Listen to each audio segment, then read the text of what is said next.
Welcome viewers. இது dead பண்டியுடைய part 2 video. இதோடைய part 1 பார்க்காதவங்க முதல்ல அது பார்த்துட்டு அதுக்கப்புறமா இந்த வீடியோ பாருங்க. அப்பதான் உங்களுக்கு என்ன நடந்துச்சு அப்படிங்கிறது புரியும். பார்ட் 1 உடைய லிங்க் டிஸ்கிரிப்ஷன் பின்னடு கமெண்ட்ல மேல கார்ட்லயும் கொடுத்துருக்கேன், செக் பண்ணி பாருங்க. அது 1989 ஜனவரி 24 ஜேம்ஸ் டாப்சன் அப்படிங்கிறவரு அன்னைக்கு தான் செய்ய போற ஒர்க்கை நினைச்சு பாக்குறாரு. அன்றைய தினம் அவர் செய்ய போற ஒர்க் இந்த உலகத்தோட ஐகானிக் மொமெண்டா மாறப்போகுது அப்படிங்கிறது அவருக்கு தெரியும். ஏன் அப்படின்னா 1974 இருந்து 1978 வரைக்கும் அமெரிக்க மக்களை நிம்மதியா தூங்க விடாம, முக்கியமா பெண்களை அவங்களுடைய வயிற்றுல நெருப்ப சுமக்க வைத்த இந்த உலகத்தோட most worst serial rapist and psycho கில்லரான டெட் பண்டி உடைய லாஸ்ட் இன்டர்வியூவை அன்னைக்கு எடுக்க போறாரு. ஏன் அப்படின்னா இன்னும் சில மணி நேரங்கள்ல டெட் பண்டி சாக போறான். which means அவனுடைய மரண தண்டனை நிறைவேற்றப்பட போகுது. அப்படி டெட் பண்டி தன்னுடைய கடைசி இன்டர்வியூல சொன்ன ஐகானிக் வேர்ட்ஸ் என்னென்ன, அப்படி டெட் பண்டி என்ன சொன்னா, யார் இந்த டெட் பண்டி, அவன் என்னவெல்லாம் பண்ணா அப்படிங்கறத பத்தி தான் இன்னைக்கு வீடியோல நம்ம டீகோட் பண்ண போறோம். நீங்க பார்த்துட்டு இருக்கிறது சரவணன் டீகோட்ஸ். நான் உங்கள் சரவணன். வாங்க இன்னைக்கு வீடியோக்குள்ள போலாம்.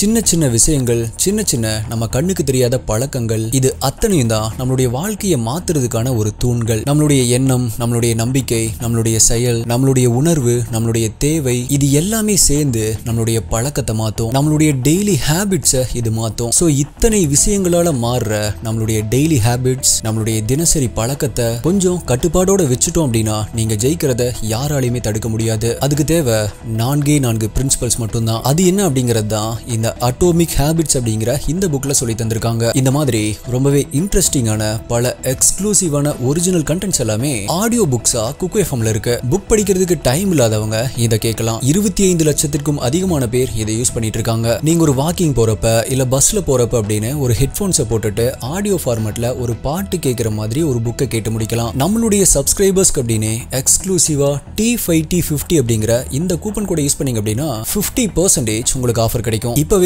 உங்களுடைய ரீடிங் ஜேர்னியை ஸ்டார்ட் பண்ணுங்க. கூப்பன் கோட் ஆப் உடைய லிங்க் டிஸ்கிரிப்ஷன் பின்னாடி கமெண்ட்ல கொடுத்திருக்கேன், யூஸ் பண்ணிக்கோங்க. குக்கு எஃப்எம் கேளுங்க, மனதிற்கு பிடித்ததை. இந்த மாதிரியான கிரைம் த்ரில்லர் மிஸ்ட்ரி கேசஸ் உங்களுக்கு பிடிக்கும் அப்படின்னா நம்மளுடைய சேனலை இப்பவே சப்ஸ்கிரைப் பண்ணிக்கோங்க. ஏன் அப்படின்னா நம்ம சேனல்ல இந்த மாதிரியான crime thriller mystery solved unsolved cases தான் ஒரு நாள் விட்டு ஒரு நாள் வீடியோவா வந்துட்டே இருக்கும். அது மட்டும் இல்ல, இந்த மாதிரி வீடியோஸ்ல நான் சொல்ற கிரைம் சீன்ல காமிக்க முடியாத crime scene images, crime scene videos எல்லாமே நம்மளுடைய டெலிகிராம் குரூப்ல தான் அப்டேட் பண்ணுவேன். யூடியூப்ல கரெக்டா நோட்டிபிகேஷன் வராதவங்களுக்குமே அங்க இன்ஸ்டன்டா அப்டேட் வந்துரும். அபிஷியல் டெலிகிராம் குரூப் உடைய லிங்க் டிஸ்கிரிப்ஷன் பின்னாடி கமெண்ட்ல கொடுத்திருக்கேன், அதுல ஜாயின் பண்ணி செக் பண்ணி பாருங்க.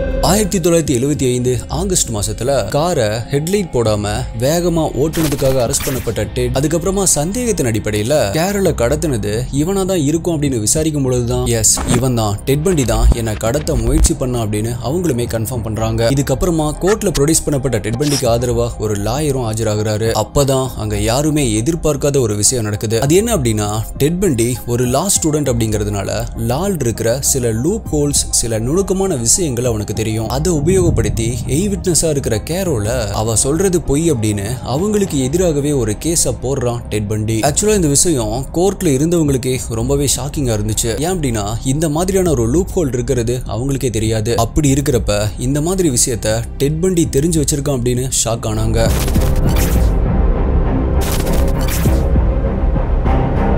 இப்ப பார்த்தா டெட் பண்டி மேல இருக்கிற கேமரா முழுவதுமே கேரோல் மேல திரும்புது. கேரோல் கிட்ட மீடியா சரமாரியா கேள்வி கேட்க ஆரம்பிச்சாங்க. இன்ஃபேக்ட் மக்கள் போலீஸ் மேலையும் கேரோல் மேலையும் குற்றம் சாட்டவே ஆரம்பிச்சாங்க. ஏன் அப்படின்னா டெட்டை பார்க்கும் பொழுது ஒரு குற்றவாளி மாதிரியே தெரியாது. சோ அங்கிருந்த மக்கள் எல்லாருமே டெட் பண்டிக்கு ஆதரவா நீங்க ஒரு அப்பாவிய கைது பண்ணி வச்சிருக்கீங்க அப்படின்னு கையில போர்டோட ப்ரொடெஸ்ட் பண்ண ஆரம்பிச்சிருக்காங்க. இதுக்கு ஏத்த மாதிரியே டெட் பண்டியும் கேமரா முன்னாடி ஒரு செலிபிரிட்டி மாதிரி பிஹேவ் பண்ண ஆரம்பிச்சிருப்பான். கேமராவை பார்த்து சிரிக்கிறது, ரொம்பவே கான்ஃபிடென்ட்டா பிரஸ் பீப்புளை மீடியா பீப்புளை ஹேண்டில் பண்றது அப்படின்னு மக்களை தன் பக்கம் ஈர்த்திருக்கான்.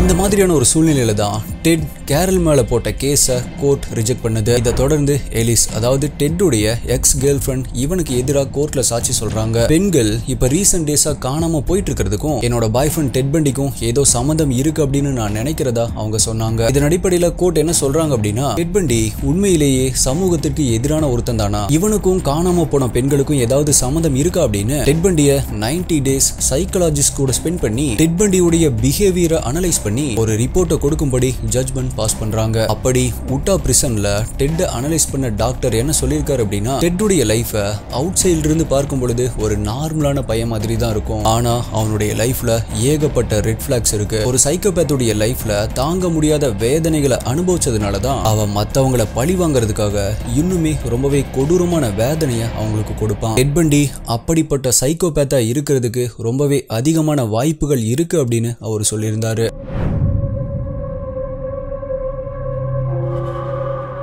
மேலும் அந்த டாக்டர் என்ன சொல்லியிருக்காரு அப்படின்னா, டாக்டர் டெட் பண்டி கிட்ட விசாரிக்கும் பொழுது அவன் தன்னுடைய லைஃபை ரொம்பவே அழகானதாகவும் ரொம்பவே சந்தோஷமானதாகவும் டிஸ்கிரைப் பண்ணியிருக்கான். ஆனா அந்த டாக்டர் டெட்டுடைய க்ளோஸ் சர்க்கிள் கிட்ட விசாரிச்சு பார்க்கும் பொழுது, அதாவது டெட்டுடைய எக்ஸ் கேர்ள் ஃப்ரெண்டான எலிசபெத் கிட்ட விசாரிக்கும் பொழுது அவங்க என்ன சொல்லியிருக்காங்க அப்படின்னா, ஒரு நாள் நானும் டெட்டும் பீச்ல விளையாண்டுட்டு இருக்கும் போது டெட் என்னுடைய தலையை பிடிச்சு தண்ணிக்குள்ள சும்மா அமுக்குனா. ஆனா ஒரு கட்டத்துல என்னால மூச்சு விட முடியல. அப்படி நான் தண்ணிக்குள்ள மூச்சு விட முடியாம துடிச்சிட்டு இருந்தப்ப என்னை இன்னுமே தண்ணிக்குள்ள அமுக்கி மூழ்க விட்டான். அதுக்கப்புறமா சில நிமிடங்கள் கழிச்சு என்னை வெளியே இழுத்து மூச்சு விட செஞ்சான். அகைன் தண்ணிக்குள்ள அமுக்குனா. அப்போ ஒரு செகண்ட் நான் டெட்டுடைய ஃபேஸை பார்த்தப்ப அவனுடைய கண்ணுல அப்படி ஒரு கொலை வெறி தெரிஞ்சுது அப்படின்னு சொல்லியிருக்காங்க. அதுக்கப்புறமா அகைன் எலிசபெத்துடைய தலையை வெளியெடுத்து எலிசபெத்தை பார்த்து சிரிச்சுட்டே நான் சும்மா விளையாடினேன் அப்படின்னு சொல்லியிருக்கான் டெட் பண்டி. டெட் அனலைஸ் பண்ண டாக்டரும் என்ன கன்ஃபார்ம் பண்ணிருக்காங்க அப்படின்னா, டெட் என்னதான் பார்க்க வெளியே தன்னை ஒரு பொலைட்டா காமிச்சுக்கிட்டாலுமே, ஒரு அமைதியான நபர் மாதிரி காமிச்சுக்கிட்டாலுமே அவனுக்குள்ள ரொம்பவே வயலன்ஸான ஒரு சைடும் இருக்குன்னு சொல்லியிருக்காரு. சோ டெட் பண்டி இந்த பெண்களை தாக்கியிருக்க வாய்ப்பு இருக்கு அப்படின்னு ஒரு ரிப்போர்ட்டை கொடுக்குறாரு. இதனால கோர்ட்ல டெட் பண்டிக்கு 15 வருடங்கள் சிறை தண்டனை கொடுக்கப்படுது. நம்ம ஊர்ல ஒரு பழமொழி சொல்லுவாங்க, பல நாள் திருடன் ஒரு நாள் அகப்படுவான் அப்படின்னு. அந்த மாதிரி தான் டெட் பண்டி உட்டா பிரிசன்ல இருக்கும் பொழுது உட்டா பிரிசன்ல இருக்கிற அதிகாரிகளுக்கு ஒரு இன்ஃபர்மேஷன் வருது. அது என்ன அப்படின்னா, கொலராடோ பகுதியில் இருக்க கேரன் கேம்பல் அப்படிங்கிற ஒரு பெண்ணை கொலை செஞ்ச குற்றத்திற்காக நாங்க டெட் பண்டியை அரெஸ்ட் பண்ண வந்துட்டு இருக்கோம் அப்படின்னு சொல்றாங்க. இந்த கொலையில டெட் பண்டிக்கு எதிராக சாட்சிகள் ரொம்பவே ஸ்ட்ராங்கா இருந்ததால டெட் பண்டி அவன் ஜெயில இருக்கும் பொழுதே அரெஸ்ட் பண்ணப்படுறான். இந்த கேஸ் தான் டெட் பண்டி அவன் செஞ்ச ஒரு கொலை குற்றத்திற்காக முதல் முறையா அபிஷியலா அவன் அரெஸ்ட் பண்ணப்பட்டது. 1975 கொலராடோ போலீஸால அரெஸ்ட் பண்ணப்பட்டவன் கொலராடோல இருக்க ஆஸ்பன் சிட்டி ஜெயில அடைக்கப்படுறான். இதுக்கப்புறமா தான் டெட் பண்டியை விசாரிச்ச போலீஸ்க்கு டெட் பண்டியை பத்தி இன்னுமே ஷாக்கிங்கான டீடைல்ஸ் கிடைக்க ஆரம்பிச்சது.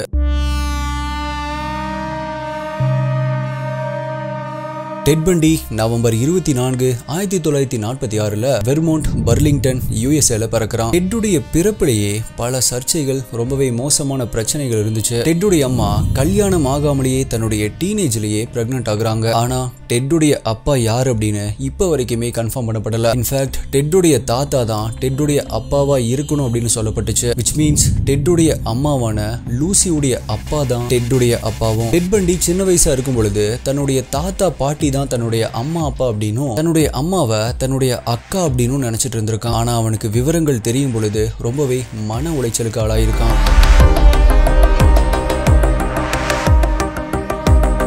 இந்த வழி இல்லாமே தன்னுடைய படிப்புல செலுத்த ஆரம்பிக்கிறான். ரொம்பவே பிரைட்டான ஒரு ஸ்டூடெண்டா இருந்திருக்கான். ஸ்போர்ட்ஸ்லயும் ரொம்பவே ஆர்வம் மிகுந்த ஒரு ஸ்டூடெண்டாகவும் ரொம்பவே டேலண்டான ஒரு ஸ்டூடெண்டா இருந்திருக்கான். ஆனா தன்னுடைய நண்பர்கள் மத்தியில தன்னுடைய அப்பா யாரு அப்படின்னு தெரியாத பையனா கேலி கிண்டல்களுக்கு ஆளாயிருக்கான். இது டெட் பண்டியுடைய மனசுல ரொம்பவே கோவத்தை ஏற்படுத்தி இருக்கு. இதுக்கப்புறமா தன்னுடைய ஸ்கூலிங்ஸை முடிச்சுட்டு கைனீஸ் யூனிவர்சிட்டி ஆஃப் வாஷிங்டன்ல ஜாயின் பண்றான். அங்கதான் டயன் மார்ஜரி அப்படிங்கிற பொண்ணை லவ் பண்ண ஆரம்பிக்கிறான். டயன் ரொம்பவே அழகான, ரொம்பவே வெல்த்தியான ஒரு ஃபேமிலியை சேர்ந்தவங்க. ரெண்டு பேருமே ரொம்பவே இன்டென்ஸா லவ் பண்ண ஆரம்பிக்கிறாங்க.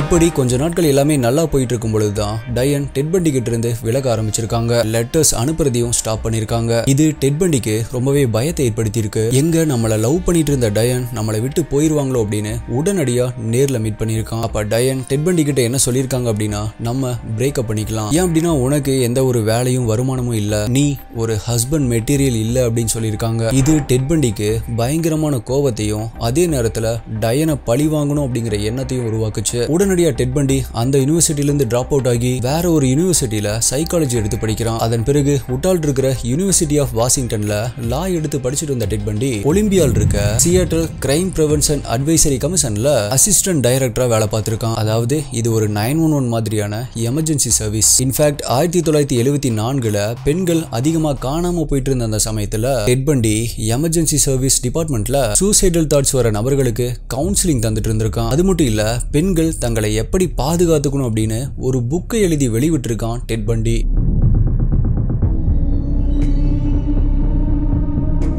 யோசிச்சு பாருங்க, ஒரு கொடூரமான சீரியல் கில்லர் சூசைட் பண்ணக்கூடாது அப்படின்னு சொல்லி கவுன்சிலிங் தரான். அதோட பெண்கள் எப்படி பாதுகாப்பா இருக்கணும் அப்படின்னு சொல்லி ஒரு புக்கை எழுதுறான். ரொம்பவே இன்ட்ரெஸ்டிங்கா ஸ்ட்ரேஞ்சா இருக்குல்ல. ஆக்சுவலா அதுக்கு 5 வருடங்களுக்கு முன்னாடி தான் தன்னுடைய கேர்ள் ஃப்ரெண்டான டயனை மீட் பண்ணி மறுபடியுமே ரெண்டு பேருமே ரிலேஷன்ஷிப் கூட போயிருக்காங்க. ஆனா கல்யாணம் வரைக்குமே போன அந்த ரிலேஷன்ஷிப்ல டெட் பண்டி ஒரு ட்விஸ்ட் வைக்கிறான். அது என்ன அப்படின்னா, டெட் பண்டி டயனை பிரேக்கப் பண்றான். அப்ப டெட் பண்டி டயன் கிட்ட என்ன சொல்லியிருக்கான் அப்படின்னா, நீ என்ன ஒரு ஹஸ்பண்ட் மெட்டீரியல் இல்ல, என்கிட்ட போதுமான அளவு இன்கம் இல்ல, நான் ஒரு புவர் அப்படின்னு சொல்லிட்டு என்னை எப்படி விட்டுட்டு போனையோ அது எல்லாமே இப்ப என்கிட்ட இருக்கு. என்ன உங்ககிட்ட ப்ரூவ் பண்ணதான் நான் இவ்வளவு வருடங்கள் கஷ்டப்பட்டு மேல வந்தேன். நீ என்ன வேண்டான்னு சொல்லக்கூடாது, வேண்டாம் அப்படின்னு சொல்றதா இருந்தாலும் அதை நான் தான் சொல்லணும் அப்படின்னு, அதுக்காக தான் நான் இப்ப திரும்ப வந்தேன். சோ எனக்கு நீ வேண்டாம் அப்படின்னு சொல்லி டெட் பண்டி பிரேக்கப் பண்றான். ஆக்சுவலா பெண்கள் காணாம போனப்ப போலீஸ் இந்த மாதிரி எல்லாம் யாரு பண்ணிருப்பாங்க அப்படின்னு ஒரு அசம்சன் வச்சிருந்தாங்க. ஆனா அந்த அசம்சனுக்கு கொஞ்சம் கூட சம்பந்தமே இல்லாத ஒரு ஆள் தான் டெட் பண்டி. பார்க்க ரொம்பவே டீசென்ட்டா பக்காவான ஒரு ஜென்டில்மேன் மாதிரி இருக்கிற அதே நேரத்துல ரொம்பவே டேலண்டா தன்னுடைய பேச்சு திறமையால மற்றவர்களை மயக்கிடுவான். இப்ப மேலுமே டெட்டை அனலைஸ் பண்ண அந்த டாக்டர் என்ன சொன்னார் அப்படின்னா, டெட் பண்டியுடைய சைல்ட்ஹுட்லயும் சரி அவனுடைய ஃபர்ஸ்ட் லவ்லயும் சரி டெட் பண்டி ரெண்டுலயுமே ஃபெயில் ஆயிருக்கான். இன்னும் சொல்ல போனா அவனுடைய ரிலேஷன்ஷிப் பிரேக் ஆனதுல இருந்து தான் டெட் பண்டி இன்னுமே மூர்க்கத்தனமா மாறி இருக்க முடியும் அப்படின்னு சொன்னாரு. இதுக்கேத்த மாதிரியே கடத்தப்பட்ட பெண்களுக்கும் டெட் பண்டி காதலிச்ச டயனுக்கும் நிறைய சிமிலரிட்டிஸ் இருந்துச்சு. which means கடத்தப்பட்ட பெண்கள் எல்லாருமே டயனுடைய சாயல்ல தான் இருந்திருக்காங்க.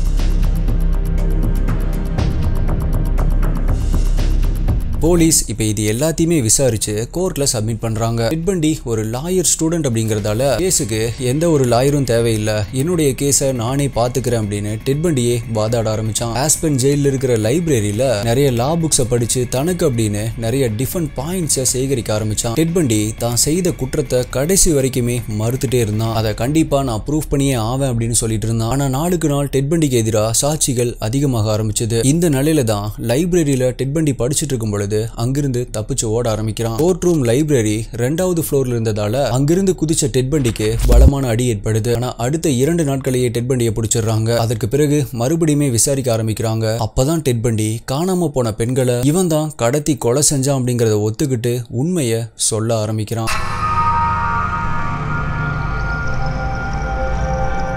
டெட் பண்டி தன்னுடைய விக்டிம்ஸை எப்படி கடத்துவான், எப்படி சூஸ் பண்ணுவான் அப்படின்னா, முதல்ல அவனுடைய கைகள்ல கால்கள்ல அப்படின்னு பேண்டேஜ் மாதிரி ஏதாவது ஒரு கட்டு போட்டுட்டு அவனுடைய காரை ஏதாவது ஒரு இடத்துல நிறுத்தி வச்சுட்டு அவனுடைய கார்ல ஏதோ ஒரு சில பொருட்களை எடுத்து வைக்கணும் அப்படிங்கிற மாதிரி அங்க இருக்கிற பெண்கள் கிட்ட ஹெல்ப் கேட்க ஆரம்பிப்பான். இதை பாக்குற பெண்களும் ஹெல்ப் பண்றதுக்கு அவனுடைய கார் கிட்ட வந்து பொருட்களை எடுத்து வைக்கும் போது இல்ல அப்படின்னா சில நேரங்கள்ல இவனே வாலண்டியரா போய் பெண்களுக்கு ஹெல்ப் பண்ற மாதிரி அவங்கள கடத்துறத வழக்கமா வச்சிருந்தான். அப்படி இவன் வாலண்டியரா ஹெல்ப் பண்ணி கடத்தப்பட்டவங்க தான் ரொஹாண்டா ஸ்டேப்லே.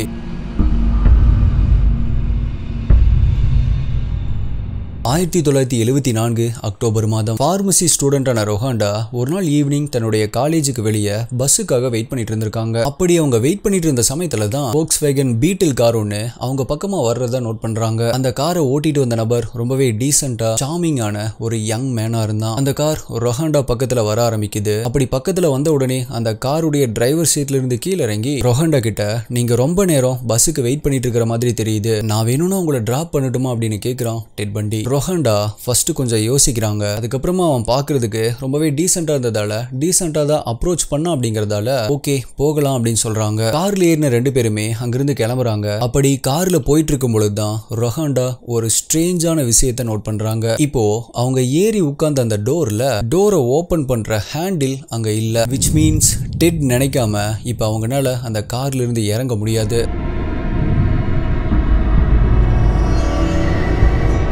ஆனா அதை அவங்க பெருசா கண்டுக்கல. இப்ப நார்மலான ஒரு ஸ்ட்ரேஞ்சர்ஸ் கூட எந்த மாதிரியான ஒரு கான்வர்சேஷன் போகுமோ அந்த மாதிரி தான் அவங்க ரெண்டு பேத்துக்குள்ளயுமே போக ஆரம்பிச்சது. ரெண்டு பேருமே நேம்ஸை ஷேர் பண்ணிக்கிறாங்க. ரொஹாண்டா தன்னுடைய நேமை சொல்லியிருக்காங்க. டெட் பண்டியும் ஹாய் என்னுடைய நேம் டெட் பண்டி அப்படின்னு சொல்லியிருக்கான். அப்படி கொஞ்சம் தூரம் போனதுக்கு அப்புறமா டெட் ரொஹாண்டா கிட்ட, ஹே உனக்கு சீக்கிரமா வீட்டுக்கு போகணுமா இல்லைன்னா நம்ம பக்கத்துல ஜூக்கு போலாமா அப்படின்னு கேட்டிருக்கான். ரொஹாண்டாவும் அதுக்கு சம்மதிக்கிறாங்க. இப்ப கார் ஜூவை பார்த்து போக ஆரம்பிக்குது. ஆனா ஜூ பக்கத்துல வந்ததுக்கு அப்புறமா இப்ப அந்த கார் ஜூவை தாண்டி போக ஆரம்பிக்குது. இதை நோட் பண்ண ரொஹாண்டா உடனே டெட் கிட்ட, நீங்க ஜூவை தாண்டி போயிட்டு இருக்கீங்க, ஜூ நம்மளுக்கு பின்னாடி இருக்கு அப்படின்னு சொல்றாங்க. ஆனா இப்ப டெட் பண்டி, இல்ல நான் ஜூவை சொல்லல, ஜூக்கு பக்கத்துல இருக்கிற அந்த அடர்ந்த காட்டு பகுதியை தான் சொன்ன அப்படின்னு அப்படியே மாத்தி பேசுறான். அதன் பிறகு அந்த கார் அந்த அடர்ந்த காட்டு பகுதிக்குள்ள போய் மெதுவா நிறுத்தப்படுது. இப்ப டெட் பண்டி காருடைய என்ஜினை ஆஃப் பண்ணிட்டு மெதுவா தன்னுடைய பக்கத்துல உட்கார்ந்துட்டு இருந்த ரொஹாண்டா கிட்ட போறான். அப்ப ரொஹாண்டா என்ன நினைச்சாங்க அப்படின்னா, ஒருவேளை இவன் தன்னை கிஸ் பண்ண போறான் போல அப்படின்னு நினைச்சாங்க. ஆனா அதுதான் இல்ல. மெதுவா ரொஹாண்டாவுடைய ஃபேஸ் பக்கத்துல வந்த டெட் பண்டி ரொம்பவே மெதுவான குரல்ல, do you know one thing, I'm gonna kill you அப்படின்னு சொல்லியிருக்கான். இதை முதல்ல கேட்ட ரொஹாண்டா ரொம்பவே ஷாக் ஆகுறாங்க. ஒரு வேளை இவன் ஏதாவது பிராங்க் பண்றானா அப்படின்னு யோசிச்சாங்க. அப்படி ரொஹாண்டா யோசிச்சுட்டு இருந்த நேரத்துல தான் டெட் பண்டி அவனுடைய கழுத்தை நெரிக்க ஆரம்பிக்கிறான். போக போக அவனுடைய கை இன்னுமே அழுத்தி ரொம்பவே கொடூரமா நெரிக்கிறப்பதான் ரொஹாண்டா இவன் உண்மையாவே நம்மளை கொல்ல போறான் அப்படிங்கறத ரியலைஸ் பண்றாங்க. இப்ப கழுத்து நெரிக்கப்பட்ட ரொஹாண்டா அன்கான்சியஸ் ஆகுறாங்க. அதுக்கப்புறமா கார்ல இருந்து ஒரு டேபிள் எடுத்து வெளியே வச்சு ரொஹாண்டாவை அந்த டேபிள் மேல படுக்க வைக்கிறான். அதுக்கப்புறமா கொஞ்ச நேரம் கழிச்சு அவங்களுடைய முகத்துல ரொம்பவே பலமா அடிச்சு அவங்களை எழுப்பி இருக்கான். அப்படி அவங்க எந்திரிச்சதுக்கு அப்புறமா மிருகத்தனமா டெட் பண்டியுடைய கால்களால அவங்களை எட்டி உதைக்க ஆரம்பிக்கிறான். அதுக்கப்புறமா ரொஹாண்டாவுடைய செஸ்ட் மேலேயே ஏறி உட்காந்துட்டு அவங்களுடைய கழுத்தை மறுபடியுமே நெரிக்க ஆரம்பிச்சிருக்கான். மறுபடியும் அவங்க அன்கான்சியஸ் ஆகுறாங்க. இந்த மாதிரி கிட்டத்தட்ட 5-6 முறைகள் அவங்கள அடிச்சு மறுபடியும் அன்கான்சியஸ் ஆக்கியிருக்கான். அதுக்கப்புறமா கடைசியா மறுபடியுமே நினைவு திரும்பின ரொஹாண்டா கிட்ட, you are a good girl, நீ இந்த இன்ட்ரெஸ்டிங்கான பார்ட்டை மிஸ் பண்ணிடக்கூடாது அப்படின்னு அவங்களுடைய பேண்ட்ஸை ரிமூவ் பண்ணி ரேப் பண்ண ஆரம்பிச்சிருக்கான்.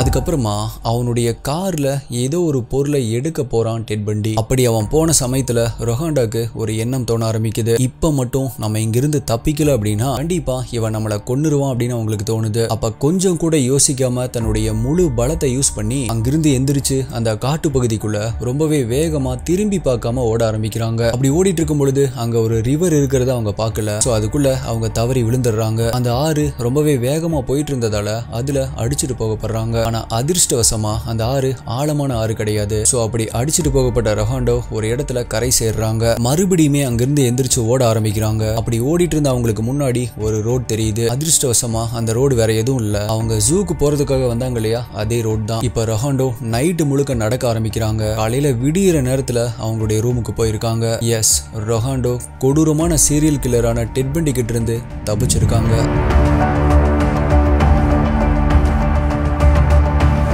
டெட் பண்டி கிட்ட இருந்து உயிர் தப்பிச்ச ரொஹாண்டா அந்த ஒரு என்கவுண்டர் எப்படி இருந்துச்சு அப்படின்னும், இந்த மாதிரியான நபர்கள் கிட்ட இருந்து பெண்கள் தங்களை எப்படி காப்பாத்திக்கணும் அப்படின்னும், ஐ சர்வைவ்டு டெட் பண்டி, the attack, escape and PTSD that changed my life அப்படின்னு புக்ஸ் எழுதி வெளியிட்டிருக்காங்க. அதுல இன்னுமே தெளிவா அன்னைக்கு நைட் என்ன நடந்துச்சு அப்படிங்கறத எழுதியிருப்பாங்க. இப்போ அவங்களுக்கு 60 வயது ஆகுது. கல்யாணமாகி 2 பெண் குழந்தைகளோட சால்ட் லேக் சிட்டியில தான் சந்தோஷமா வாழ்ந்துட்டு வராங்க. சப்போஸ் அன்றைய தினம் ரொஹாண்டா டெட் பண்டி கிட்ட இருந்து தப்பிக்கல அப்படின்னா என்ன நடந்திருக்கும் அப்படின்னா, அப்படி கடத்தப்பட்ட பெண்களை இவன் என்ன செய்வான் அப்படிங்கிறது ரொம்பவே கொடூரமான ஒன்னாகவும் அருவருப்பான ஒன்னாகவும் இருந்துச்சு.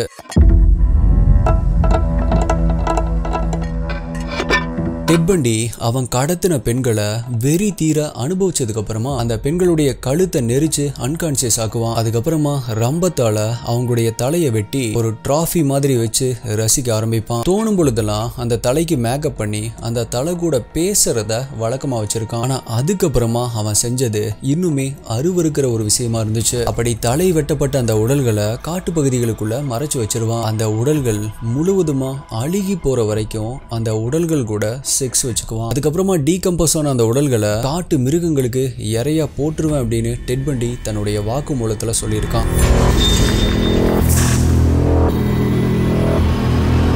இந்த வாக்குமூலத்தின் அடிப்படையில் கோர்ட் டெட் பண்டிக்கு ஆயுள் தண்டனை வழங்க வாய்ப்பு இருக்கு அப்படின்னு சொல்லப்பட்டுச்சு. இதனால 1977 டிசம்பர் 31 ஜெயில இருந்து மறுபடியுமே தப்பிக்கிறான். இந்த டைம்ல நிலைமை ரொம்பவே மோசமா மாறுச்சு. வெளியில இருந்த மக்கள் எல்லாருமே புது வருடம் வரப்போறத நினைச்சு ரொம்பவே கொண்டாடிட்டு இருந்தாங்க. ஆனா அவங்களுக்கு டெட் பண்டி அப்படிங்கிற ஒரு அரக்கன் தங்களை வேட்டையாடுறதுக்காக வந்துட்டு இருக்கான் அப்படிங்கிறது தெரியாது. டெட் பண்டியும் இப்பதான் நம்ம ஜெயில இருந்து தப்பிச்சிருக்கோம், கொஞ்சம் அமைதியா இருக்கலாம் அப்படின்னு இல்லாம இன்னுமே மூர்க்கத்தனமா தன்னுடைய கொலைகளை தொடர ஆரம்பிக்கிறான்.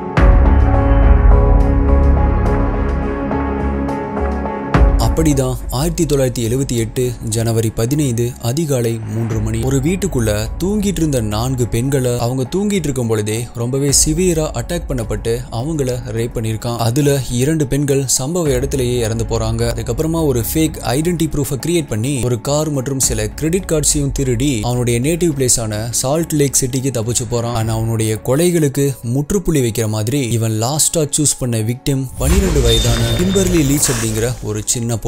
மிடில் ஸ்கூல் படிச்சுட்டு இருந்த இந்த சின்ன பொண்ணு ஈவினிங் ஸ்கூல் முடிச்சுட்டு வந்துட்டு இருக்கும் பொழுது அந்த சின்ன பொண்ணை கடத்தி கொலை பண்ணிருக்கான் டெட் பண்டி. ஆனா டெட் பண்டிக்கு தெரியாது இந்த விக்டிமால தான் நமக்கு சாவு வரப்போகுது அப்படிங்கிறது.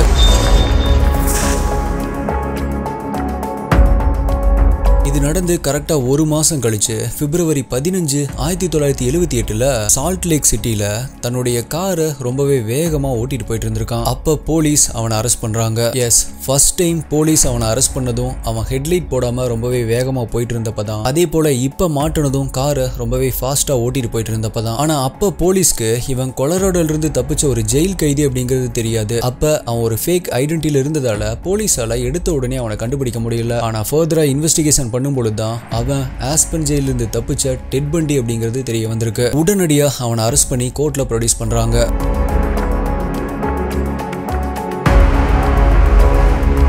செகண்ட் டைம் அமெரிக்காவுடைய ஹிஸ்டரியிலேயே டெட் பண்டியுடைய கேஸ் லைவா பப்ளிக்கு டெலிகாஸ்ட் செய்யப்படுது. மக்கள் அந்த டெலிகாஸ்ட ஏதோ ஐபிஎல் மேட்ச் பாக்குற மாதிரி பார்க்க ஆரம்பிச்சாங்க. ஃபைனலா டெட் பண்டியும் இதுக்கு மேல உண்மைகளை மறைக்க முடியாது அப்படின்னு தான் செய்த தவறுகள் எல்லாத்தையுமே ஒத்துக்கிறான். கிட்டத்தட்ட 36 பெண்களை கொலை செஞ்சேன் அப்படின்னு அவன் கன்ஃபஸ் பண்றான். ஆனா போலீஸோ இல்ல இவன் 100க்கும் மேற்பட்ட பெண்களை கொலை பண்ணிருப்பான் அப்படின்னு சொன்னாங்க. ஏன் அப்படின்னா டெட் பண்டி தனக்கே தான் எத்தனை பெண்களை கொலை செஞ்சேன் அப்படிங்கிறது ஞாபகம் இல்லை அப்படின்னு சொல்லியிருக்கான்.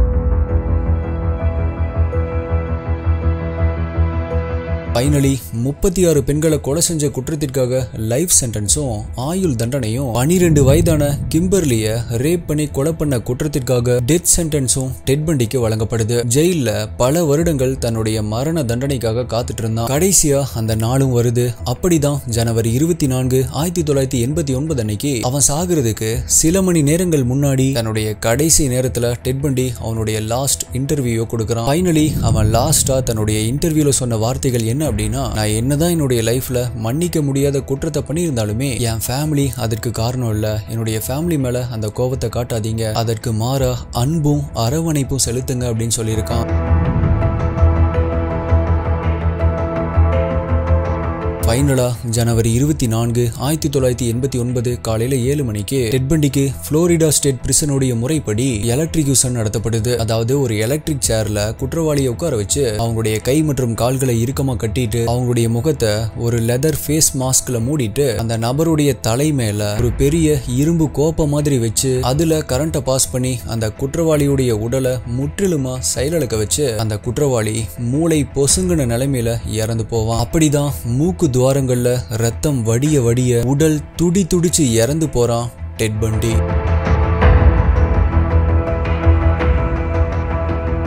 In இன்ஃபேக்ட் டெட் பண்டிக்கு டெத் சென்டென்ஸ் கொடுக்குற அந்த நேரத்துல அமெரிக்க மக்கள் ஏதோ திருவிழா மாதிரி கொண்டாட ஆரம்பிச்சாங்க. புளோரிடா ஸ்டேட் பிரசிடென்ட் முன்னாடி வந்து நின்ன மக்கள் கோலாகலமா டெட் பண்டியுடைய இறப்பை கொண்டாட ஆரம்பிச்சாங்க. இன்னும் சொல்லணும் அப்படின்னா பர்ன் பர்ன்டி பர்ன் அப்படின்னு இந்த டேக்லைனை ரொம்பவே உற்சாகமா கத்தி சொன்னாங்க. இந்த டேக்லைனை டி-ஷர்ட்ஸ்ல கீச்சைன் எல்லாமே போட்டு விற்க ஆரம்பிச்சாங்க. இன்னுமே ஒரு ஷாக்கிங்கான நியூஸ் என்ன அப்படின்னா டெட் பண்டி தான் சாகுற தருணத்துல பர்ன் பர்ன்டி பர்ன் அப்படிங்கிற இந்த வார்த்தைகளை கேட்டுட்டே தான் இறந்து போனான். ஃபைனலா அமெரிக்காவை பயமுறுத்திட்டு இருந்த அந்த கொடூர அரக்கன் டெட் பண்டி அழிஞ்சு போறான். டெட் பண்டி கிட்ட ஒரு இன்டர்வியூல எதுக்காக நீங்க கொலைகளை பண்றீங்க அப்படின்னு கேட்கும் பொழுது நானுமே கொலைகள் செய்யக்கூடாது அப்படின்னு தான் நினைப்பேன், ஆனா என்னால அந்த அர்ஜை கண்ட்ரோல் பண்ண முடியல அப்படின்னு சொல்லியிருப்பான் டெட் பண்டி.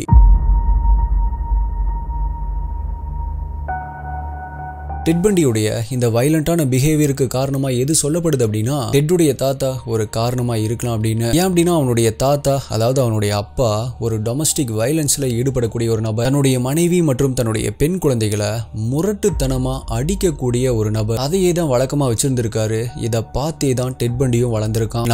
நம்மளுடைய நிறைய வீடியோக்களை சொல்ற மாதிரி பேரண்ட்ஸ் தன்னுடைய குழந்தைகளுக்கு என்ன சொல்லி தந்து வளர்க்குறாங்களோ அதை தான் குழந்தைகள் வளர்ந்ததுக்கு அப்புறமா பண்ணுவாங்க. அது மட்டும் இல்லாம பேரண்ட்ஸ் என்ன பண்றாங்க அப்படிங்கறத பார்த்து தான் குழந்தைகள் வளர ஆரம்பிப்பாங்க. சோ ஒரு குழந்தை நல்லவனாகிறதும் கெட்டவனாகிறதும் பேரண்ட்ஸ் உடைய கையில தான் மோஸ்டா இருக்கு. இப்ப இந்த வீடியோவை எத்தனையோ பெண்கள் பார்த்துட்டு இருப்பீங்க, எத்தனையோ பேரண்ட்ஸ் பார்த்துட்டு இருப்பீங்க. எல்லாத்துக்கிட்டையுமே ஒரே ஒரு வேண்டுகோள் மட்டும்தான். எப்படி பெண்களுக்கு மட்டும் தங்களை பாதுகாத்துக்கணும் அப்படின்னு அறிவுரை சொல்றீங்களோ அதே போல உங்க வீட்டில் இருக்கிற ஆண் குழந்தைகளுக்கும் ஒரு பெண் கிட்ட எப்படி நடந்துக்கணும், எப்படிலாம் நடந்துக்க கூடாது, அவங்களை எப்படி பாதுகாக்கணும் அப்படிங்கறத சொல்லி தந்து வளர்க்கணும். அந்த கடமை தாய்மார்களான உங்களுடைய கையில தான் இருக்கு. சோ SD இன்வெஸ்டிகேட்டர்ஸ், நீங்க இந்த கேஸை பத்தி என்ன நினைக்கிறீங்க? ரொம்ப நாட்களா டெட் பண்டியுடைய கேஸை போடுங்க அப்படின்னு நிறைய பேர் சொல்லிட்டே இருந்தீங்க. உங்களுக்காக தான் இந்த கேஸ். இந்த வீடியோ உங்களுக்கு பிடிச்சிருந்துச்சு அப்படின்னா மறக்காம ஒரு லைக் கொடுத்துருங்க. இந்த வீடியோ பத்தின உங்களுடைய கருத்துக்களை மறக்காம கீழே கமெண்ட் பண்ணுங்க. உங்களுடைய பெஸ்டான கமெண்ட் அடுத்த வீடியோல வரும். வேற ஒரு வீடியோல மீட் பண்றேன். நன்றி, பாய்.